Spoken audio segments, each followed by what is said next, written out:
Hello students, career point education के YouTube platform पर एक बार फिर आपका स्वागत है। डेटा एंट्री ऑपरेटर परीक्षा की तैयारी कर रहे सभी कैंडिडेट के लिए एक अच्छी खबर है कि इसका रूल बुक जारी कर दी गई है। समूह 2 उपसमूह 4 के अंतर्गत सहायक संपरीक्षक, कनिष्ठ सहायक, सहायक एवं डेटा एंट्री ऑपरेटर तथा अन्य पदों की भर्ती है। संयुक्त भर्ती परीक्षा 2020 का रूल बुक रिलीज कर दिया गया है, जिसमें जैसा कि आप देख पा रहे हैं इसमें ऑनलाइन एप्लीकेशन फॉर्म आप 1 दिसंबर से 15 दिसंबर तक भर सकते हैं। साथ ही साथ अगर कोई गलती होती है एप्लीकेशन फॉर्म भरने में तो आप 1 दिसंबर 2020 से 20 दिसंबर 2020 तक आप उसमें एडिट कर सकते हैं। साथ ही साथ एग्ज़ाम डेट की भी घोषणा हो गई है कि आपकी 29 जनवरी 2021 से लेकर 4 फरवरी 2021 के बीच में आपकी ऑनलाइन परीक्षा संचालित कराई जाएंगी। ठीक, उसके बाद में उन्होंने फ़ीस की भी स्ट्रक्चर दे रखा है कि फ़ीस स्ट्रक्चर क्या होगा। तो आपको जो भी जनरल कैंडिडेट हैं उनके लिए 500 और जो भी कैटेगरी या फिर हैंडीकैप्ड स्टूडेंट हैं, मध्य प्रदेश के छात्र हैं, तो उनके लिए 250 रुपये की फ़ीस रखी गई है। परीक्षा दिनांक और दिन की बात करें तो 29 जनवरी 2021 से 4 फरवरी 2021 के बीच में आपकी 2 पालियों में परीक्षाएं संचालित कराई जाएंगी। क्लियर, तो ये उन्होंने कुछ दे रखा है। साथ ही साथ कुछ नोट दे रखे हैं कि परीक्षा अभ्यर्थी का आधार पंजीयन अनिवार्य है। प्रत्येक छात्र का आधार पंजीयन अनिवार्य है। आपको अपना पहचान पत्र, फ़ोटो युक्त पहचान पत्र परीक्षा हॉल में ले जाना अनिवार्य होगा। ठीक, बायोमेट्रिक आपका सत्यापन भी अनिवार्य है। Mobile phone, calculator, log table, नकल पर्चे इत्यादि वर्जित है। तो ये सब चीज़ें उन्होंने दे रखा है। अब आगे देखते हैं क्या और है। तो ऑनलाइन परीक्षा पद्धति के लिए उन्होंने क्या परीक्षा पद्धति दे रखी है कि समूह 2 उपसमूह 4 के लिए आपकी कुल प्रश्न पत्र कितने होंगे, एक पेपर होगा। टोटल मार्क्स होंगे 200 का और उसमें 2 पार्ट में डिवाइड किया गया है। पहले पार्ट में आपको सामान्य विज्ञान, सामान्य हिंदी, सामान्य अंग्रेजी, सामान्य गणित के 100 क्वेश्चन होंगे। इसके बाद सेकंड पार्ट में आपको सामान्य ज्ञान और अवरेज का पेपर होगा। सामान्य कंप्यूटर ज्ञान, सामान्य तार्किक योग्यता और सामान्य प्रबंधन के क्वेश्चन पूछे जाएंगे। ये भी क्वेश्चन कितने होंगे, 100 होंगे। तो कुल मिला के इस प्रकार से टोटल 200 मार्क्स का आपका पेपर होगा। क्लियर, अब आगे देखते हैं उन्होंने क्या दे रखा है। उन्होंने आयु सीमा की दे रखी कि आपकी जो एज की गणना की जाएगी वह चालू वर्ष की 1 जनवरी की स्थिति में की जाएगी, यानी कि 1 जनवरी 2020 से आपके आयु की गणना की जाएगी कि न्यूनतम आयु सीमा 18 वर्ष और अधिकतम आयु सीमा 40 वर्ष की होगी। अगर कोई कैंडिडेट रिजर्व कैटेगरी का है जैसे कि SC ST OBC का, तो उसके लिए 5 साल की छूट दी जाएगी। साथ ही साथ महिला अभ्यर्थियों के लिए भी 5 साल की छूट देगी। तो उसमें कुल मिला के आपको 45 वर्ष आपकी मैक्सिमम एज होनी चाहिए। तो आयु सीमा 18 से 40 वर्ष होगी। साथ ही साथ अगर रिजर्व कैटेगरी है तो आपको आयु सीमा 18 से 45 वर्ष की होगी। क्लियर, आगे देखते हैं क्या उन्होंने रूल बुक में दे रखा है। तो वही चीज़ें अब यहाँ दिया है कि ये देखिए, जैसे कि खुली प्रतियोगिता से सीधी भर्ती के भरे जाने वाले पदों के लिए 18 से 40 वर्ष और जो भी कैंडिडेट रिजर्व कैटेगरी के होंगे उनको 5 वर्ष की छूट दे करके 45 वर्ष किया गया है। क्लियर, फिर आगे देखते हैं। यहाँ पे उन्होंने दे रखा है कि जो भी परीक्षा होगी उसमें आपको कौन कौन सी चीज़ें ले जानी है, कौन कौन सी चीज़ें वर्जित हैं। क्लियर, अब बात आती है अनुसूचित जाति, अनुसूचित जनजाति, अन्य पिछड़ा वर्ग के अभ्यर्थियों की फ़ीस की प्रतिपूर्ति। उसके लिए फ़ीस प्रतिपूर्ति दे रखा है, वो भी आपकी प्रोफेशनल एग्जामिनेशन बोर्ड के लेवल पर किया जाएगा। साथ ही साथ जो वेतन भत्ते हैं, तो देखिए मध्य प्रदेश शासन सामान्य प्रशासन विभाग के परिपत्र दिनांक C3/13/2019 3/1 दिनांक 12 दिसंबर 2019 के अनुसार वेतनमान न्यूनतम का प्रथम वर्ष 70%, मतलब कि आपकी अगर आपको अपॉइंट किया जाता है इस पोस्ट के लिए, किसी पोस्ट के लिए, तो प्रथम वर्ष में आपको वेतनमान का 70%, द्वितीय वर्ष में 80% और तृतीय वर्ष 30% दिया जाएगा। इसके बाद परीक्षा अवधि जो होगी वो समाप्त होने के बाद में आपको जो एक्चुअल वेतनमान है वो दे होगा। क्लियर, फिर आगे देखते हैं उन्होंने क्या दे रखा है। अब बात आती है विभागवार रिक्त पदों का विवरण। तो यहाँ पे उन्होंने जितने भी विभाग हैं उन सभी विभाग की लिस्ट दे रखा है। साथ ही साथ कितने पोस्ट और कौन कौन से पोस्ट रिक्त हैं उसकी पूरी जानकारी आपको इस लिस्ट में दे रखा है। नोटिफिकेशन में दिया हुआ है, आप उसको देख सकते हैं। क्योंकि आप जब फॉर्म भरेंगे तो उस टाइम पे आपको इसका वरीयता क्रम भी देना होगा। तो वरीयता क्रम आप देख लेंगे, इसके आधार पर आप अपना वरीयता भर सकते हैं। अब बात आती किस विभाग में कितनी पोस्ट खाली हैं। तो देखिए, सबसे पहले पोस्ट कोड 1 सीधी भर्ती सहायक के कुल 50 पद हैं। ठीक, 50 पोस्ट हैं। उसमें ये दे रखा है कैटेगरी वाइज, पूरे यहाँ पे डिवाइड करके रखा है टेबल में, आप देख पा रहे होंगे। फिर वेतनमान की बात आती है तो वेतनमान 25,200 से लेके 20,200 तक है, प्लस 2,400 का आपको ग्रेड पे दिया जाएगा। अगर हम बात करें शैक्षणिक योग्यता की, तो किसी भी संकाय में प्रथम श्रेणी में स्नातक एवं शासन द्वारा मान्यता प्राप्त संस्थान से कंप्यूटर में 1 वर्षीय डिप्लोमा प्रमाण पत्र अनिवार्य है। कंप्यूटर एप्लीकेशन में स्नातक BCA MCA के अभ्यर्थियों को कंप्यूटर डिप्लोमा की आवश्यकता नहीं होगी। तो ग्रेजुएशन प्लस कंप्यूटर इस पोस्ट के लिए आपको ये शैक्षणिक योग्यता होनी चाहिए। अगर आप BCA MCA किए हुए हैं तो आपको कंप्यूटर डिप्लोमा कोई आवश्यकता नहीं होगी। साथ ही साथ CPCT का स्कोर कार्ड भी अनिवार्य है।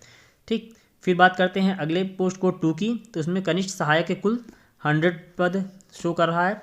इसमें आपको जो योग्यता है शैक्षणिक योग्यता, वह किसी भी संकाय में द्वितीय श्रेणी में स्नातक एवं शासन द्वारा मान्यता प्राप्त संस्थान से कंप्यूटर में 1 वर्षीय डिप्लोमा। तो इसकी भी जो योग्यता है सहायक के समान ही है। तो और साथ ही साथ उन्होंने बोल रखा है कि इसमें भी CPCT परीक्षा पास होना अनिवार्य है। तो प्रत्येक जो भी देख रहे हैं कि आपको CPCT परीक्षा पास करना अनिवार्य है अगर आप इस परीक्षा के लिए अपना आवेदन कर रहे हैं। तो स्टेनोटाइपिस्ट में भी देख रहे हैं कि 6 पोस्ट खाली हैं। वेतनमान दे रखा है। साथ ही साथ यहाँ भी बताया कि 50% अंकों के साथ स्नातक शॉर्ट हैंड टाइपिंग बोर्ड द्वारा शासन मान्यता प्राप्त संस्थान से हिंदी शॉर्ट हैंड परीक्षा उत्तीर्ण तथा कंप्यूटर में 1 वर्षीय डिप्लोमा प्रमाण पत्र और CPCT का स्कोर कार्ड अनिवार्य है। तो ये शैक्षणिक योग्यता है। फिर यहाँ एक नोट दे रखा है, बैगा सहारिया एवं भारिया की सीधी भर्ती उपरांत ST श्रेणी के पद शून्य हो सकते हैं। क्लियर। पोस्ट कोड अगर हम 4 की बात करें स्टेनोटाइपिस्ट अंग्रेजी की, तो यहाँ भी क्योंकि स्टेनो की पोस्ट है तो आपको शॉर्ट हैंड की नॉलेज होनी चाहिए। अंग्रेजी का है तो अंग्रेजी में शॉर्ट हैंड परीक्षा उत्तीर्ण होना चाहिए। कंप्यूटर का कोर्स आपको 1 साल का डिप्लोमा होना चाहिए। साथ ही साथ CPCT परीक्षा भी पास होना चाहिए। ये पोस्ट थी स्टेनोटाइपिस्ट अंग्रेजी की, इसकी योग्यता। फिर बात आता है टाइपिस्ट हिंदी की।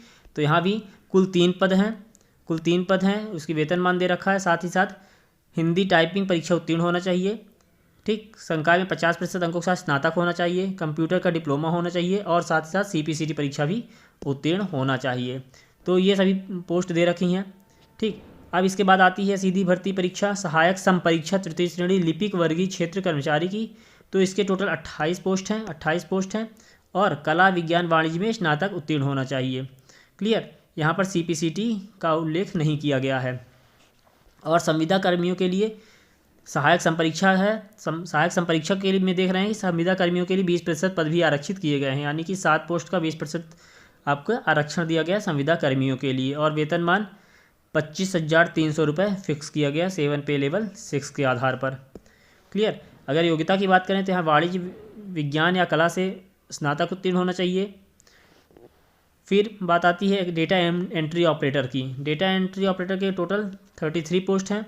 यहाँ भी वेतनमान दे रखा है 19,500 से 62,000 पुनरीक्षित वेतनमान। और अगर योग्यता की बात करें तो स्नातक परीक्षा उत्तीर्ण होना चाहिए, BCA PGDCA होना चाहिए। कंप्यूटर दक्षता प्रमाणीकरण परीक्षा CPCT का स्कोर कार्ड की अनिवार्यता की गई है।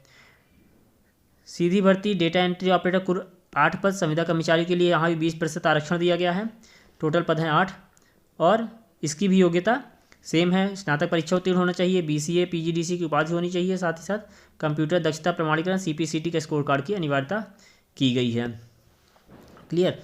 इसके बाद देखते हैं आगे रिसेप्शनिस्ट के ही पोस्ट हैं 8, उसकी भी योग्यता दे रखी है। स्नातक PGDCA CPCT अनिवार्य हिंदी और अंग्रेजी टाइपिंग का ज्ञान होना चाहिए। तो कुल मिला के ये थी। आप देख पा रहे हैं कि सभी पोस्ट का अलग अलग कैटेगरी वाइज डिवाइड करके यहाँ पर शो किया गया है। फिर उसके बाद आते हैं हम देखते हैं कि इस परीक्षा में प्रवेश पत्र जो भी प्राप्त करने की प्रक्रिया होगी तो आप उसको MPV की जो ऑफिशियल वेबसाइट है www.pev.mp.gov.in से डाउनलोड करके ही ले जाएंगे। इसके अलावा किसी भी वेबसाइट से आप डाउनलोड ना करें। क्लियर। फिर उन्होंने आगे क्या दे रखा है, आगे उन्होंने दिया है समयावधि दे रखा है फिर से कि आवेदन भरने की जो प्रारंभ तिथि है 1 दिसंबर से स्टार्ट होकर 15 दिसंबर तक चलेगी। कुल परीक्षा फॉर्म भरने की जो टोटल दिवस हैं वो 15 दिन का समय दिया गया है। इसके अलावा अगर आप संशोधन करते हैं तो देख पा रहे हैं कि 1 दिसंबर से 20 दिसंबर तक टोटल 20 दिन आप परीक्षा में एडिट कर सकते हैं अगर कोई गलती होती है तो। अब ऑनलाइन परीक्षा जो है 2 पालियों में होगी, प्रथम और द्वितीय। 29 जनवरी 2021 से 4 फरवरी 2021 तक चलेगी। टोटल समयावधि होगी 3 घंटे की, है ना। अधिकतम अंक होंगे 100। 9 बजे से 12 बजे तक पहली पाली होगी और दूसरी पाली जो होगी वह 2 बजे से 5 बजे तक की होगी। क्लियर। अब बात आती है परीक्षा शुल्क की। तो यहाँ भी पहले बता चुके हम कि अनारक्षित या फिर जनरल कैटेगरी कैंडिडेट के लिए 500, रिजर्व कैटेगरी के लिए 200 250, फिर निःशक्त जन अभ्यर्थी के लिए 250, और फिर ये पोर्टल शुल्क दिया हुआ है। सीधी बैकलॉग भर्ती के लिए कोई भी परीक्षा शुल्क दे नहीं होगा, है ना। परीक्षा शहर की जानकारी यहाँ पर दी गई है, देखिए भोपाल, इंदौर, जबलपुर, ग्वालियर, उज्जैन, नीमच, रतलाम, सागर, सतना, खंडवा और सीधी। ये 11 जिले मध्य प्रदेश के हैं जहाँ पर आपकी ऑनलाइन परीक्षा संचालित कराई जाएगी, है ना। इसके अलावा फिर ये आपका पाठ्यक्रम दे रखा है कि आपकी परीक्षा में क्या होगा। परीक्षा में केवल एक प्रश्न पत्र रहेगा जिसमें सामान्य विज्ञान, सामान्य हिंदी, सामान्य अंग्रेजी, सामान्य गणित के प्रश्न पूछे जाएंगे। खंड बा में कंप्यूटर ज्ञान एवं अभिरुचि, सामान्य ज्ञान एवं अभिरुचि, कंप्यूटर ज्ञान, सामान्य तार्किक योग्यता, सामान्य प्रबंधन, ये 4 पार्ट दे रखे हैं। तो कुल मिला के 100 अंक के ये 2 पार्ट दे रखे हैं, खंड आ और खंड बा। इससे आपके क्वेश्चन पूछे जाएंगे। फिर आगे देखते हैं क्या दिया उन्होंने दिया है कि आपको एक प्रारूप दे रखा है, प्रोफार्मा दिया है। इसको स्कैन करके प्रिंट निकाल के, आपको इस पेज का प्रिंट निकाल के क्या करना है, आपको यहाँ पर अपनी फ़ोटो लगानी है, यहाँ पे अपना साइन करना है, और साथ ही साथ इसके निचले भाग में आपको यहाँ पर अपना सेल्फ डिक्लेरेशन देना है। जो यहाँ पर लिखा हुआ है उसी को हिंदी अथवा इंग्लिश में यहाँ पर लिखना है और स्कैन करके फॉर्म में अटैच करना है जब आप अपना ऑनलाइन फॉर्म भर रहे होंगे तो। क्लियर। तो ये प्रोफार्मा आप लोग ध्यान से डाउनलोड कर लीजिएगा। और फिर अगर आप रिजर्व कैटेगरी के कैंडिडेट हैं तो आपको परीक्षा हॉल तक जाने के लिए टीए और डीए की सुविधा भी दी जाएगी। भुगतान प्राप्त करने के स्वयं के बैंक खाते का विवरण, इस फॉर्म को आपको भर के ले जाना है परीक्षा हॉल में, और उसको अपने एडमिट कार्ड की एक फ़ोटोकॉपी और प्लस जो आपके यात्रा का टिकट होगा उसके साथ में अटैच करके इसको आपको अपने इन्विजिलेटर को देना होगा। तो परीक्षा का भुगतान आपके अकाउंट में किया जाएगा। तो आपको बैंक का नाम, शाखा का नाम, IFSC कोड, बैंक खाता क्रमांक, इन सब चीज़ों की जानकारी आपको अच्छे से भरना है। क्लियर। आपको सेकंड क्लास का जो फेयर है वो दिया जाएगा, AC का नहीं दिया जाएगा, ना ही स्लीपर का दिया जाएगा। क्लियर, ध्यान रखिएगा। तो आपको सेकंड क्लास का दिया जाएगा या फिर बस का आपको किराया दिया जाएगा। तो ये चीज़ें थी। इसके साथ ही साथ मध्य प्रदेश के आदिम जनजाति समुदाय जैसे बैगा, सहरिया, भारिया जनजाति के अभ्यर्थियों के लिए आवेदन का पत्र का प्रारूप दे रखा है। अगर आप इस समुदाय से आते हैं तो आपको इसको भी भर के देना होगा। क्लियर।